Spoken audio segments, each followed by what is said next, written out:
ఆచి చికెన్ మసాలా. పశ్చిమాసియాలో యుద్ధానికి ముగింపు పలికే శాంతి చర్చలపై ప్రతిష్టంభన కొనసాగుతుంది. అమెరికా ఇరాన్ చర్చలకు తాము త్వరలోనే ఆతిథ్యం ఇస్తామని తాజాగా పాకిస్తాన్ ప్రకటించగా, ఇరాన్ మాత్రం అసలు పాక్ మధ్యవర్తిత్వ ప్రణాళికలతో తమకు సంబంధమే లేదని స్పష్టం చేసింది. ఇస్లామాబాద్ వేదికగా సౌదీ అరేబియా, ఈజిప్టు, తుర్కియా విదేశాంగ మంత్రులు సోమవారం భేటీ కావాల్సి ఉన్నా ఆ సమావేశం జరగకముందే వారు స్వదేశాలకు పయనమవడం పలు అనుమానాలకు తావిస్తోంది.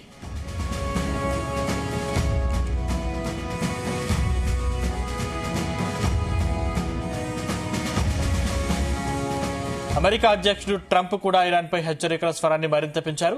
త్వరగా ఒప్పందం కుదుర్చుకుని హార్ముజ్ జలసంధిని పూర్తిగా తెరవాలని ఇరాన్కు సూచించారు. లేకపోతే ఇరాన్ ఇంధన కేంద్రాలు, మౌలిక సదుపాయాలను సర్వనాశనం చేస్తామని హెచ్చరించారు.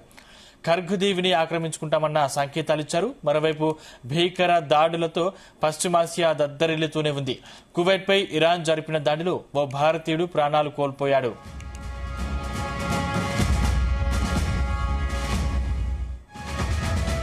కువైట్లోని ఓ కీలక విద్యుత్ నిర్లవణీకరణ కర్మాగారంపై ఇరాన్ దాడి చేసింది.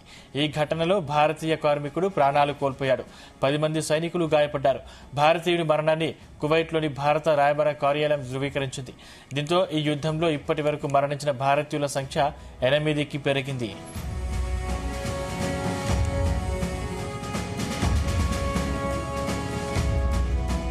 పశ్చిమాసియాలో శాంతిని నెలకొల్పే ప్రయత్నాల్లో భాగంగా ఇస్లామాబాద్ వేదికగా సౌదీ, ఈజిప్టు, తుర్కియే, పాక్ విదేశాంగ మంత్రులు చర్చలు జరిపారు. అనంతరం పాక్ విదేశాంగ మంత్రి ఇషాక్ దర్ విలేకరులతో మాట్లాడారు. తమ మధ్యవర్తిత్వంతో సంప్రదింపులు జరగనుండడంపై అమెరికా, ఇరాన్ విశ్వాసం వ్యక్తం చేశాయన్నారు. త్వరలోనే వాటి మధ్య చర్చలకు ఆతిథ్యం ఇస్తామని చెప్పారు. అయితే ఈ విషయంపై అమెరికా స్పందించలేదు. పాక్ మధ్యవర్తిత్వ ప్రణాళికలతో తమకు సంబంధం లేదని ఇరాన్ పేర్కొంది. అమెరికాతో ప్రత్యక్ష చర్చలు ఏమీ లేవు. మధ్యవర్తుల ద్వారా అసమంజన డిమాండ్లు బయటకు వచ్చాయని, దౌత్యం విషయంలో అమెరికా తరచూ మాట మారుస్తుందన్నారు. తమ వైఖరి మాత్రం స్పష్టంగా ఉంది. పాక్ మధ్యవర్తిత్వ ప్రణాళికలు దాని సొంతమే. వాటిలో తమ ప్రమేయం లేదని ముంబైలోని ఇరాన్ కాన్సులేట్ జనరల్ ఎక్స్లో స్పష్టం చేశారు.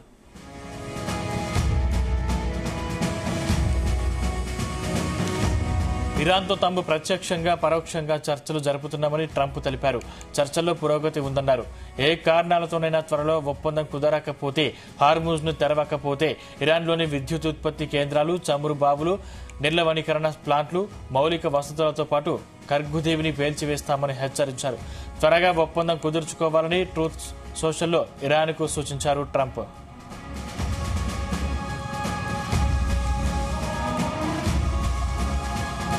Iran parliament speaker Mohammad Bagher Ghalibaf ను ఆ దేశ ప్రభుత్వ ప్రతినిధిగా తాము భావిస్తున్నామని, ఆయనతోనే చర్చలు జరుపుతున్నామని ట్రంప్ చెప్పారు.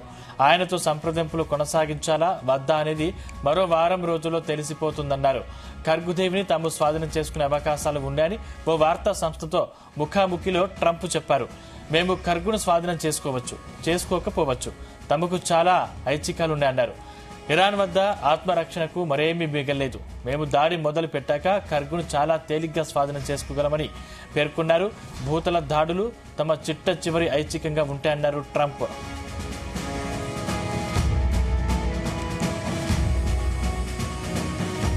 పశ్చిమాసియాలోని అమెరికా, ఇజ్రాయెల్ కమాండర్లు, రాజకీయ ప్రముఖులను లక్ష్యంగా చేసుకుని ప్రతీకార దాడులు చేస్తామని ఇరాన్కు చెందిన ఇస్లామిక్ రెవల్యూషనరీ గార్డ్ కోర్ హెచ్చరించింది.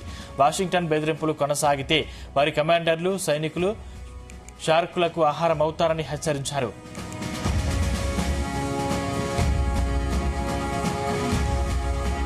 ఇరాన్పై దాడులను ఇజ్రాయెల్ సోమవారం కొనసాగించింది.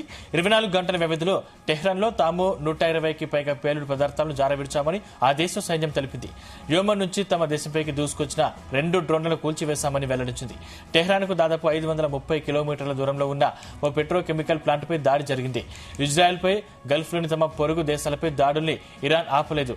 ఉత్తర ఇజ్రాయెల్లోని హైఫా నగరంలో ఓ చమురు శుద్ధి కర్మాగారంపై దాడి జరగడంతో మంటలు చెలరేగాయి.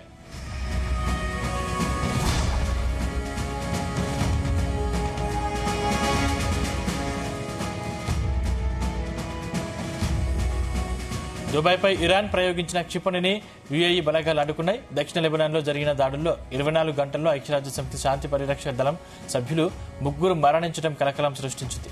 లెబనాన్పై దాడుల్ని విస్తరిస్తామని ఇజ్రాయెల్ ప్రకటించింది. ఇజ్రాయెల్ ఈ నెల 27న జరిపినటువంటి దాడుల్లో ఇరాన్లోని అరాక్ భారజాల ఉత్పత్తి కేంద్రం ధ్వంసమైందని అంతర్జాతీయ అణుశక్తి సంస్థ నిర్ధారించింది.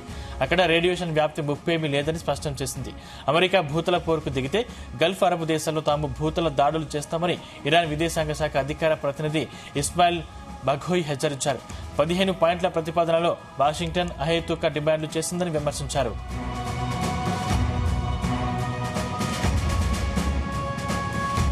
ఐఆర్జీసీ నేవీ చీఫ్ అలీరేజా తంగ్సీర్ మరణించినట్లు ఇరాన్ సోమవారం నిర్ధారించింది. తంగ్సీర్ తమ దాడుల్లో మృతి చెందినట్లు ఇజ్రాయెల్ గత గురువారం ప్రకటించింది. ఇరాన్తో యుద్దంలో పాల్గొనే అమెరికా విమానాన్ని తమ గగనతలంలోకి అనుమతించబోమని స్పెయిన్ రక్షణ మంత్రి మార్గటేరా రొబెట్స్ ప్రకటించారు. అమెరికాతో కలిసి తాము నిర్వహిస్తున్నటువంటి సైనిక స్థావరాల్ని పశ్చిమాసియా ఘర్షణ కోసం వినియోగించడానికి స్పెయిన్ నిరాకరించిన సంగతి గమనార్హం. ఇరాన్పై అమెరికా ఇజ్రాయెల్ యుద్దాన్ని స్పెయిన్ ప్రధాని పెట్రో సాంచెజ్ తొలి నుంచి వ్యతిరేకిస్తున్నారు. పశ్చిమాసియాలో ముదురుతున్న ఉద్రిక్తతలు అగ్రరాజ్యం అమెరికాకు కోలుకోలేని ఆర్థిక దెబ్బతీస్తున్నాయి. ఇరాన్తో యుద్దానికి దిగిన అమెరికాకు జరిగే ఆర్థిక మానవ నష్టం రోజు రోజుకు పెరుగుతుంది. ప్రాథమిక అంచనాల ప్రకారం ఇప్పటికే $10 బిలియన్ల ఖర్చయ్యాయి. ఇరాన్ కాస్ట్ టిక్కర్ ట్రాక్ చేసిన డేటా ప్రకారం దాడులు ప్రారంభమైనట్టు నుంచి అమెరికా $35 బిలియన్ దాటింది.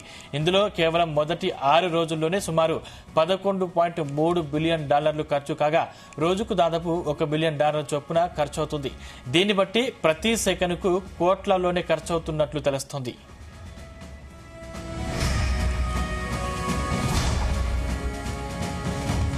రోజువారీగా జరిగే ఖర్చులు కాకుండా అమెరికా సైనిక ఆస్తులకు గణనీయమైన నష్టం వాటిల్లింది.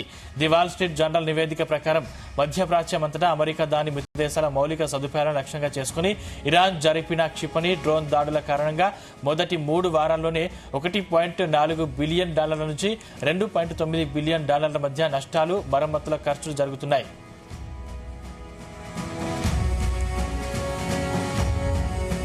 ఈ వ్యయంలో అధిక భాగం విలువైన పరికరాల నష్టాల వల్లే ఏర్పడింది. ఒక్కోటి దాదాపు $100 బిలియన్ విలువైన 3 F-15 యుద్ధ విమానాలు కూలిపోయాయి. గగనతలంలో ఇంధనం నింపే విమానాలు కూడా దెబ్బతిన్నాయి. ఒక ఇంధన విమానం ఢీకొని కూలిపోగా ఇతర విమానాలు క్షిపణుల దాడిలో దెబ్బతిన్నాయి. డ్రోన్లు, ఇతర రిమోట్ కంట్రోల్ యంత్రాలు కూడా ధ్వంసమయ్యాయి. కొన్ని దెబ్బతిన్నాయి. కొత్త వేరియంట్ ఒక్కొక్కటి $30 మిలియన్ వరకు ఖరీదైన డజన్లకు పైగా ఎంక్యూ-9 రిపేర్ డ్రోన్లు ధ్వంసమయ్యాయి. యుద్ధ ప్రాంతంలో జరిగిన దాడుల్లో కీలకమైన రాడార్, క్షిపణి రక్షణ వ్యవస్థలు దెబ్బతిన్నాయి. వీటిలో కొన్నింటి విలువ $100 మిలియన్లు లేదా $1 బిలియన్ కూడా ఉంటుంది. ఇక మానవ నష్టం కూడా పెరుగుతుంది. ఇప్పటి వరకు కనీసం 13 మంది అమెరికా సైన్యులు మరణించగా 200 మంది గాయపడ్డారు.